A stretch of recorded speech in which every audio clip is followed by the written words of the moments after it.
Welcome back. నగరాభివృద్ధికి రాష్ట్ర ప్రభుత్వం నుండి 300 కోట్లు రావాల్సి ఉండగా కేవలం 25 కోట్లు మాత్రమే కేటాయించడం అత్యంత శోచనీయమని సిపిఐ నాయకులు తెలిపారు. స్పెషల్ ఆఫీసర్ పాలనలో ప్రజలు తీవ్ర కష్టాలను ఎదుర్కొన్నారని, పెంచిన చెత్త పన్ను, నీటి పన్నును వెంటనే తగ్గించాల్సిందిగా నగర మేయర్కు సిపిఐ నగర కార్యదర్శి బహిరంగ లేఖ రాశారు. నగరాభివృద్ధికి చేపట్టవలసిన చర్యలను వివరిస్తూ నగర మేయర్కు సిపిఐ నాయకులు బహిరంగ లేఖను రాశారు. హనుమాన్పేటలోని దాసరి నాగభూషణం భవన్లో సిపిఐ నాయకులు విలేకరుల సమావేశం నిర్వహించారు. సిపిఐ నగర కార్యదర్శి దోనేపూడి శంకర్ మాట్లాడుతూ, నగరపాలక సంస్థ అభివృద్ధి చెందాలంటే 1000 కోట్ల రూపాయలు అవసరమవుతాయని శంకర్ తెలిపారు. రాష్ట్ర ప్రభుత్వం నుండి దాదాపు 300 కోట్లు రావాల్సి ఉండగా నగర మేయర్ ముఖ్యమంత్రిని కలిసి కేవలం 25 కోట్లు మాత్రమే కేటాయింపు చేసుకోవడం అత్యంత శోచనీయమని దోనేపూడి శంకర్ తెలిపారు. గతంలో స్పెషల్ ఆఫీసర్ పాలనలో ప్రజలపై పన్నుల భారం విపరీతంగా పడిందని, ప్రస్తుత పాలకులు వాటిని వెంటనే తగ్గించాలని ఆయన డిమాండ్ చేశారు. నగర ప్రజా సమస్యలపైన నగర మేయర్కు సిపిఐ నగర సమితి బహిరంగంగా లేఖ రాస్తుంది. ఇటీవల కాలంలో రాష్ట్ర ముఖ్యమంత్రిని కలిసినటువంటి నగర ప్రథమ మేయర్ విజయవాడ నగరానికి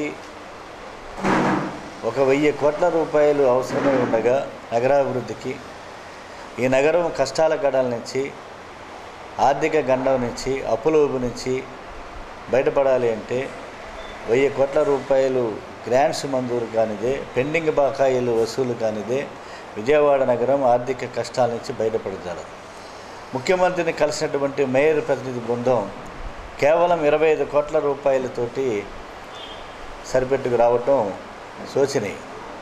అందువల్ల మేయర్ గారికి మేము బహిరంగంగా లేఖ ద్వారా విజ్ఞప్తి చేస్తున్నాం.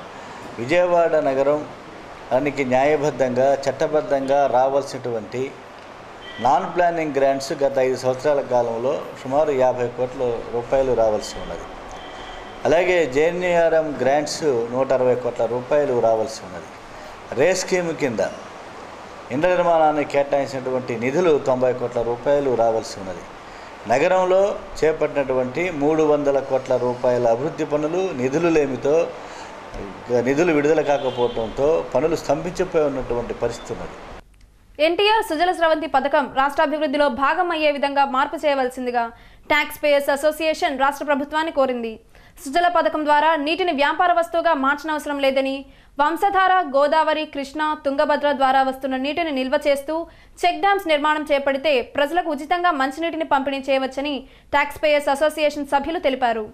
ఎన్టీఆర్ సుజల స్రవంతిపై ట్యాక్స్ పేయర్స్ అసోసియేషన్ సభ్యులు సీతారాంపురంలో విలేకరుల సమావేశం నిర్వహించారు. ఈ సందర్భంగా ట్యాక్స్ పేయర్స్ అసోసియేషన్ అధ్యక్షుడు సాంబిరెడ్డి మాట్లాడుతూ, ఎన్టీఆర్ సుజల స్రవంతి పథకం రాష్ట్రాభివృద్ధిలో భాగమయ్యే విధంగా ఉండేలా మార్పు చేయాలని రాష్ట్ర ప్రభుత్వానికి లేఖ రాసినట్లు తెలిపారు. రాష్ట్రాభివృద్ధి అంటే నీటిని వ్యాపార సరుకుగా మార్చడం కాదని, అభివృద్ధి అంటే సముద్రం పాలవుతున్న నీటిని సమర్థవంతంగా త్రాగునీటి అవసరాలకు మళ్లించడం, ప్రజలకు అత్యధికంగా నీటి వనరులను అందుబాటులోకి తేవడమని సాంబిరెడ్డి తెలిపారు.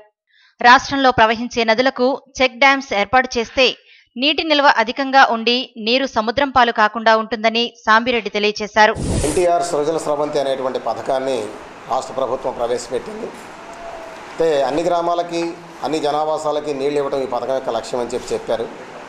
చాలా మంచిది. అదే సందర్భంలో నీటి మొత్తాన్ని వ్యాపారం చేసేటువంటి ఏర్పాటు అందుట్లో చేశారు. మొత్తం నీటి వనరుల మొత్తాన్ని కూడా ప్రైవేటు వాళ్ళకి అప్పగించడం, ప్రైవేటు వాళ్ళ ద్వారా వీటిని బిందె 2 రూపాయలు, క్యాన్ 2 రూపాయల చొప్పున అమ్మించడం, ఇటువంటి కార్యక్రమాలన్నీ పెట్టారు. అయితే మేము చెప్పేది ఏమిటంటే, నీటిని వ్యాపారం చేయడం అనేటువంటి సరైనది కాదని చెప్తున్నాం. రాష్ట్ర అభివృద్ధి అంటే నీటిని వ్యాపారం చేయటం కాదు. రాష్ట్ర అభివృద్ధి అంటే రాష్ట్రంలో ఉన్నటువంటి నీటి వనరులను ప్రజలకు అందుబాటులోకి తేవటాన్ని అభివృద్ధి అని చెప్పని మేము భావిస్తున్నాం. ఈ రోజున మన రాష్ట్రంలో గోదావరి, కృష్ణానది నుంచి సంవత్సరానికి 400 నుంచి 800 టీఎంసీల నీరు సముద్రంలో కలిసిపోతూ ఉంది. గోదావరి నుంచి 3000 టీఎంసీల నీరు సముద్రంలో కలిసిపోతూ ఉంది. అలాగే వంశధార, గుండ్లకమ్మ, ఆ తర్వాత పెన్నా నది, ఇలాంటి ఈ నదులన్నిటి నుంచి కూడా వందలాది టీఎంసీల నీరు అనేటువంటిది సముద్రంలో కలిసిపోతూ ఉంది.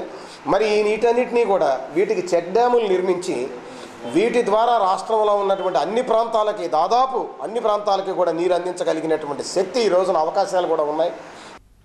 ఎస్సీ వర్గీకరణ బిల్లును ప్రభుత్వం తక్షణమే అమలులోకి తేవాలని ఎంఆర్పీఎస్ కోరింది. ఈ నెల 20వ తారీఖు ఎంఆర్పీఎస్ అధ్యక్షుడు మందకృష్ణ మాదిగ విజయవాడలో పర్యటిస్తున్నట్లు శ్రీధర్ మాదిగ తెలిపారు. నగరంలో నిర్వహిస్తున్న జిల్లా విస్తృత స్థాయి సమావేశంలో మందకృష్ణ పాల్గొంటారని ఎంఆర్పీఎస్ నాయకులు తెలిపారు. నగరంలో స్టైల్స్ అండ్ వేవ్స్ ఎగ్జిబిషన్ ప్రారంభమైంది. 3 రోజుల పాటు జరగనున్న ఈ ఎగ్జిబిషన్ ని సెంట్రల్ ఎమ్మెల్యే బోండా ఉమా ప్రారంభించారు. మహిళలకు కావాల్సినవన్నీ ఒకే చోట ఏర్పాటు చేయడం అభినందనీయమని నిర్వాహకులను ఎమ్మెల్యే అభినందించారు. బందర్ రోడ్లో గల శేషసాయి కళ్యాణ మండపంలో హైదరాబాద్ మై ఐడెంటిటీ ఈవెంట్స్ వారి styles and waves designer fair exhibition come sale ను సెంట్రల్ ఎమ్మెల్యే బోండా ఉమామహేశ్వరరావు ప్రారంభించారు. ఈ సందర్భంగా ఎమ్మెల్యే మాట్లాడుతూ మహిళలకు కావలసిన వెరైటీలన్నీ ఒకే చోట ఏర్పాటు చేయడం అభినందనీయమన్నారు.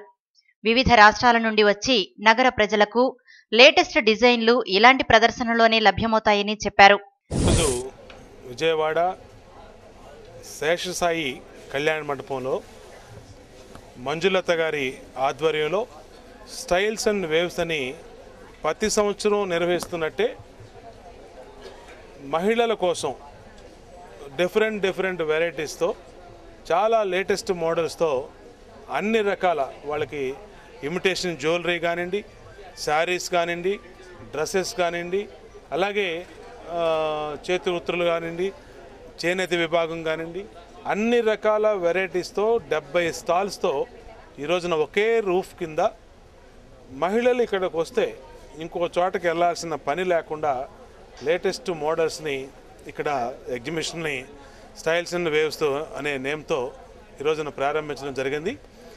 ప్రతి సంవత్సరం కూడా 3 సార్లు ఇక్కడ ఈ ఎగ్జిబిషన్ని ప్రారంభించి చైతన్యవంతులైనటువంటి ఎప్పుడూ లేటెస్ట్ వెరైటీస్ కోరుకునే విజయవాడ నగర మహిళా లోకానికి అందుబాటులో అటు ధరల విషయం కానివ్వండి, ఇటు క్వాలిటీ, అట్లాగే అన్ని రకాలుగా లేటెస్ట్ వెరైటీస్ని ఒకే రూఫ్ కింద తీసుకొచ్చి ఇక్కడ పెడతాం అనేది చాలా అభినందనీయం. అనంతరం ఎగ్జిబిషన్ నిర్వాహకురాలు మంజులత మాట్లాడుతూ శ్రావణ మాసం పెళ్లిళ్లు, వివిధ రకాల ఫంక్షన్లు, పండుగల సందర్భంగా మహిళలకు, విద్యార్థినుల కోసం సరికొత్త వెరైటీలను ఈ ప్రదర్శనలో ఉంచినట్లు తెలిపారు. కుందన్ వర్క్ శారీస్, బ్లౌజులు, గుజరాతీ డిజైనర్ బ్లౌజులు, కొటాకళి kurtis, 916 pure jewellery, silver articles ప్రత్యేక ఆకర్షణీయంగా ఉన్నాయని తెలిపారు. వీటితో పాటు జైపూర్, కలకత్తా, బొంబాయి, రాజస్థాన్, గుజరాత్, హైదరాబాద్, మంగళగిరి, చెన్నై, బెంగళూరు తదితర ప్రాంతాల్లో ప్రసిద్ధి చెందిన master designer sarees, dress materials, designer sarees లభిస్తాయన్నారు. స్టైల్స్ అండ్ వీవ్స్ ఎగ్జిబిషన్ ఈరోజు శేషసాయి కళ్యాణ మండపంలో ప్రారంభోత్సవమైంది. ముఖ్య అతిథులు ఉమామహేశ్వరరావు గారు ప్రారంభించారు. దాదాపు ఇక్కడ 70 స్టాల్స్ నిర్వహించామండి. ఇందులో డిజైనర్స్, చేనేత వాళ్ళు, 1 gram gold jewellery, imitation jewellery and silver jewellery ఉందండి. సో టీనేజర్స్కి డ్రెస్సెస్, హాఫ్ శారీస్, పెద్దవాళ్ళకి చీరలు, traditional sarees, designer sarees and చేనేతవి అన్నీ ఉన్నాయండి. అండ్ 1 రూఫ్ 70 స్టాల్లో మీకు అన్ని ఏజ్ వర్గాలకిను, సో అన్ని ప్రైజెస్లో లైక్ స్టార్టింగ్ 100 రూపాయల నుండి మీకు 10,000 వస్తువు వరకు ఈ రూఫ్లో అనుభవిస్తుందండి. అండ్ ఈ ఎగ్జిబిషన్ దాదాపు 3 రోజులు అండి, 9th, 10th, 11th. సో ఈ అవకాశాన్ని ప్రజలందరూ ఉపయోగించుకుంటారని ఆశిస్తున్నామండి. వార్తలు ముగించే ముందు ముఖ్యాంశాలు మరోసారి చూద్దాం.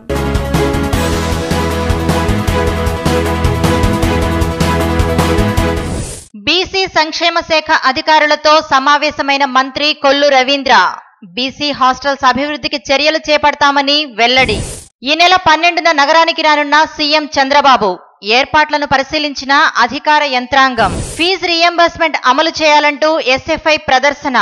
ప్రభుత్వం స్పష్టమైన వైఖరి వెల్లడించాలని డిమాండ్. ధర్మాసుపత్రిలో మెరుగైన వైద్య సేవలకై ఏఐవైఎఫ్ ఆందోళన.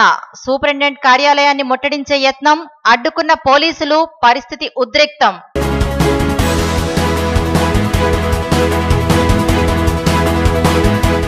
ఇంతటితో ఈ వార్తలు సమాప్తం. తిరిగి నెక్స్ట్ బులెటిన్లో మళ్ళీ కలుసుకుందాం. అంతవరకు సెలవు. నమస్కారం.